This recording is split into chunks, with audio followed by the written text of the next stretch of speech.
I never believed in ghosts. I always thought fear was something you made up in your head.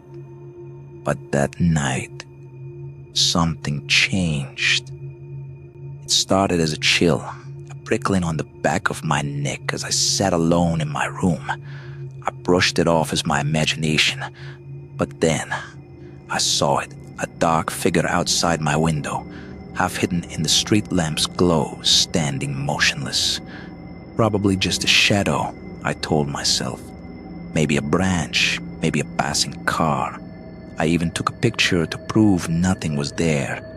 But when I checked the photo, there was a face in the reflection, blurred, watching. Sleep didn't come that night. The following night, determined to confront my fear, I left the curtains wide open. I wanted to catch a glimpse of whatever was there. But that decision marked the beginning of a new terror. At around 2:47 a.m., as I lay in the darkness, I heard it. A slow, deliberate tap against the glass. Tap, tap. Each knock echoed in the stillness, matching my pounding heart. I sat up, eyes locked on the window, expecting someone, something. But it was empty.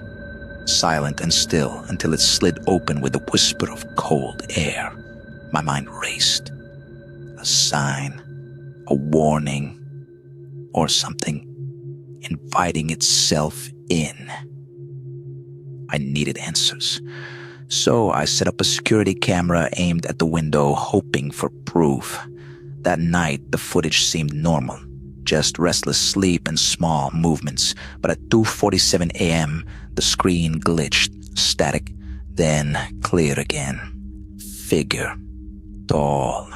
Indistinct. Not outside, as I had feared. Inside. At the foot of my bed. I rewound the footage again and again. Each time the same unnerving image. A motionless silhouette with hollow eyes that seemed to search for something, someone in the darkness. And then, as if sensing my gaze, the figure shifted ever so slightly. It didn't move towards me, nor did it vanish. It simply stood there, a silent observer. I couldn't shake the feeling that I had invited something into my life, something that thrived in the absence of light. That night, I fortified my room like a fortress. Every door, every window. I locked them all. I even barricaded the bedroom door with a heavy chair. But despite my precautions, terror had already taken root. I lay in bed, eyes wide open, listening to the creaks and groans of the old house. Minutes stretched into an eternity. Then, in the dead of night, I heard a voice, a low, raspy whisper, barely audible over my racing heartbeat. "Why did you let me in?" I froze. For a moment, I couldn't move or speak. Slowly, I turned my head toward the sound. There, looming in the faint light from a flickering lamp, stood the figure. He was impossibly tall, so tall that his head nearly touched the ceiling. His skin was unnaturally pale, and his face was shrouded in darkness beneath a wide-brimmed hat. His coat hung lifelessly, unmoved by even the faintest breeze from my fan. He stepped forward, and the floor groaned under his weight. His head tilted ever so slightly, as if he found some macabre amusement in my fear. I wanted to scream, to run, but my body was paralyzed.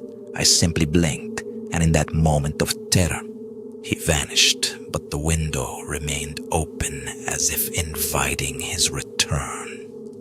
Some visitors don't need an invitation. They let themselves in. Have you ever experienced a moment when something inexplicable stared back at you from the darkness? Tell me your story in the comments.